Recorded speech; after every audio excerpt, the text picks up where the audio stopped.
Olá pessoal, bem-vindo, mais um bate-papo aqui no nosso canal, canal da Eletricidade, passando aqui para trazer aí as soluções daquele problema que a gente colocou aí no vídeo passado. A gente propôs aqui algumas situações problema, testando aí os seus conhecimentos específicos em eletricidade industrial.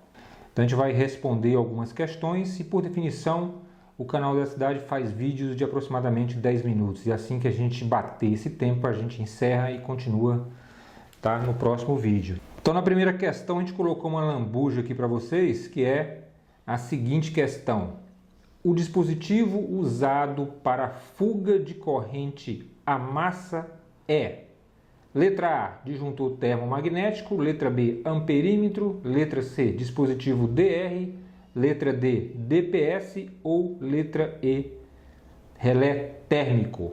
Então, quem marcou aí a letra C, dispositivo DR, que é o disjuntor diferencial residual, acertou aí, tá? Portanto, esta é a resposta correta. Inclusive, pessoal, a gente está preparando aí um material aí para tirar dúvidas sobre esse cara, tá? Tem muita gente que tem dúvidas quanto à eficiência desse cidadão, principalmente em instalações elétricas industriais. Motorzão de 1000 cilindrada passando ali, ó, 4 canecas roncando ali. Tá? Minha paixão. Então, pessoal, tem muita gente que tem dúvidas sobre esse cara aqui, quanto à sua eficiência e como, se utiliza ele, em determinados sistemas de aterramento. Esse cara não funciona, bem como também não é o cara indicado aí para instalações elétricas industriais. Por exemplo, evitar, por exemplo, fugas de corrente da carcaça de um motor à malha de aterramento. Ele não vai funcionar, evidentemente que vai disparar o circuito, bem como não é um cara que tem corrente suficiente aí para suportar as partidas de um motor. Também não é utilizado em sistemas de iluminação industrial, principalmente lâmpadas LED ou que tenha reatores eletromagnéticos aí. A gente vai falar mais sobre esse assunto posteriormente aí. Segunda questão aqui que a gente colocou, pessoal: quais condutores oferecem maior resistência à passagem da corrente elétrica? Alternativa A, condutores mais finos e mais curtos. B, condutores mais grossos e mais curtos. Letra C, condutores mais finos e mais compridos. E letra D, condutores mais grossos e mais compridos. Essa aí também estava dada. Quem marcou a alternativa C, condutores mais finos e mais compridos, acertou aí, tendo em vista que quanto maior é o comprimento do circuito e quanto mais fino ou menor é a seção transversal aí do condutor, maior é a resistividade do material e, portanto, oferece mais resistência à passagem da corrente elétrica. Tá ok? Terceira questão: um determinado circuito de iluminação monofásico de 220 volts requer a passagem de um condutor aéreo de alumínio num trecho de 300 metros para suprir uma corrente máxima de 36 amperes. Sabendo-se que a resistividade do condutor é de 0,029 ohms por cada metro linear de 1 milímetro quadrado, qual deve ser a seção transversal mínima do condutor? A gente até coloca aqui como condutor comercial, aquele que possa ser encontrado no comércio, para que o mesmo ofereça aí uma queda de tensão máxima de 5% no final da linha.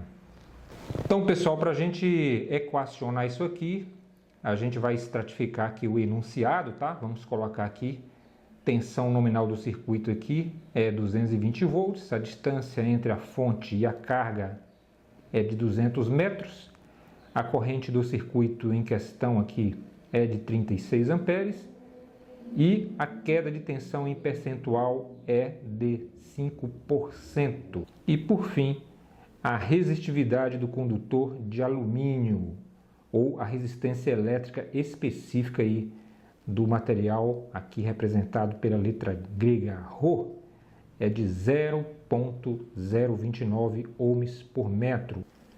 Lembrando que o conceito de resistividade é uma medida da oposição de um determinado material ao fluxo de corrente elétrica. Então, quanto mais baixo for a resistividade, mais facilmente o material permite a passagem de uma carga elétrica. Então, no Sistema Internacional de Unidades aí, a resistividade é dada em ohms por metro.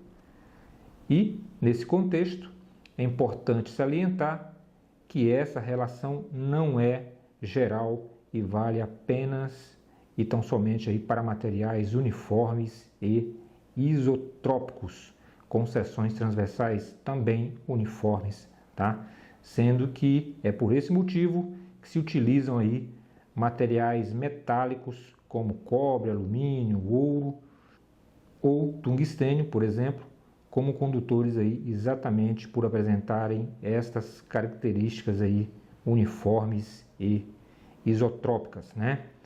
Em resistência dos materiais, a gente diz que um material é isotrópico quando suas propriedades físicas ou mecânicas são constantes em todas as direções, típico dos metais utilizados aí como condutores aí, tá? Fios e cabos. Mas voltando aqui à nossa atividade, vamos continuar estratificando aqui o enunciado da questão, onde a gente parou exatamente aqui no rol do alumínio, que é de 0,029 ohms por cada metro, em que se pede qual a seção transversal mínima do condutor para que o mesmo ofereça aí uma queda de tensão máxima de 5% em relação aos 220 volts nominais do circuito terminal, ou seja, no final da linha ou nas conexões aí das lâmpadas, né? Como sugere aí a situação problema, tá? Então, pessoal, estratificando aqui a questão, a gente tem que V igual a 220 volts, a distância em metros, representada aqui pela letra L minúscula, é 200 metros. A corrente máxima do circuito, aqui representada pela letra I maiúsculo, é 36 amperes. E a queda de tensão aqui em percentual, representada aqui na equação pela letra grega minúscula delta, é de 5%.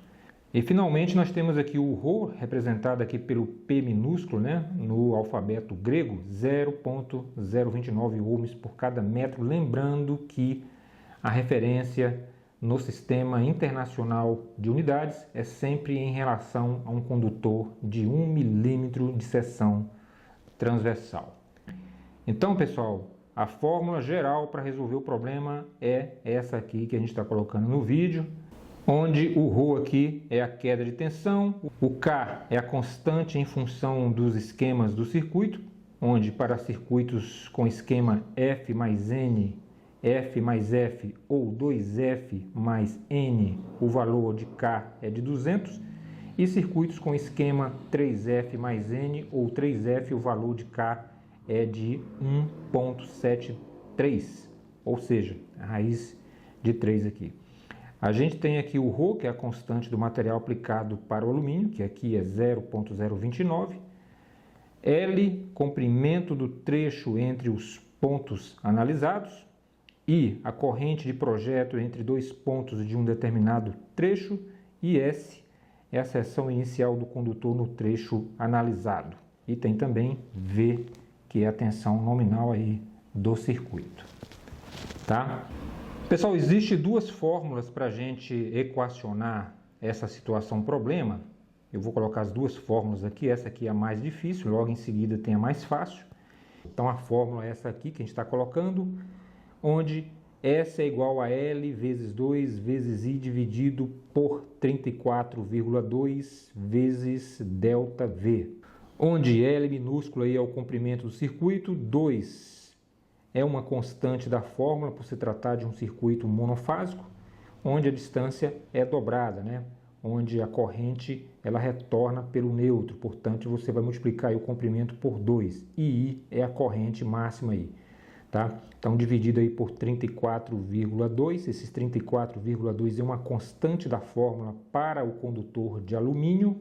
Se você quisesse usar cobre, colocaria aí em vez de 34,2. Então fica assim, S é igual a L vezes 2 vezes I dividido por 34,2 vezes ΔV. Esse ΔV é a queda de tensão em volts, que no caso aqui são 11 volts, 5% de 220 dá 11 volts. Então, estratificando tudo aqui, a gente tem que 200 vezes 2 vezes 36 dividido por 34,2 vezes 11 vai dar uma seção transversal de exatamente 38,2 milímetros quadrados. Como eu não tenho esse condutor, a minha alternativa é ou eu uso um de 35 ou eu uso um de 50, tá? A gente preferiu utilizar aqui um de 35, tendo em vista que é admissível uma queda de tensão de até 7. Então, respondida aí a terceira questão, e a gente parte agora para a quarta questão, onde o motor de um britador entrega 350 cavalos de potência mecânica e na ponta do seu eixo, com 100% de carga. Neste instante, quanto de potência elétrica em quilowatts está sendo absorvida da rede, sabendo que o rendimento da máquina é de 94%? Pessoal, por definição, o cavalo vapor é a potência mecânica que uma máquina entrega por uma determinada unidade de tempo, sendo essa uma unidade medida de potência e equivalente a 735,5 watts. Porém, tanto o CV, que é o cavalo vapor, quanto o HP, que equivale a 745,7 watts, não são reconhecidos pelo Sistema Internacional de Unidades. Então, para a gente solucionar essa questão, basta multiplicar aqui esses 350 cavalos por 735,5 e dividir o resultado, que é de 257,42 kW, pela forma decimal do rendimento enunciado aqui na situação problema, que é o 0,94. O resultado final é de 273,85 kW, ou seja, pessoal, mantido aí a regularidade ou regime de funcionamento do motor, a potência elétrica, né, que esse cara vai absorver da rede é de exatamente 273,85 kW a cada hora, ou, se você preferir, 273,85 kW hora. Tá? Então, quem respondeu assim, tá correta aí a questão. Inclusive, pessoal, só para nível de informação aqui, curiosidade aqui no canal da Eletricidade, essa unidade de medida aí, ela nasceu na Europa no século XVIII, quando o engenheiro britânico James Watt precisou expressar a equivalência de força da sua máquina a vapor. E outra curiosidade, pessoal, é que, se vocês observarem, o sobrenome do engenheiro, ele foi utilizado aí na unidade de potência elétrica, né, como uma homenagem aí, décadas após o seu falecimento. Então, James Watt foi o cara que deu o seu sobrenome para a unidade de potência elétrica Watts. Ok, pessoal, vamos aqui à quinta questão da nossa situação problema, tá? Então, supondo-se que o motor desse britador ele tem uma tensão nominal aí de 440 volts e solicita ou demanda de forma equilibrada 280 amperes por fase. Pede-se qual a potência aparente que esse cara demanda instantaneamente. Pessoal, essa questão aqui, apesar de ser bastante simples, ela é meio que uma pegadinha e deve pegar muita gente aí, tá? Provavelmente muita gente errou nessa questão aqui, simplesmente porque somou as três fases e multiplicou aí pela tensão de linha, que é 440 volts, quando o correto seria multiplicar aí pela tensão de fase, tá?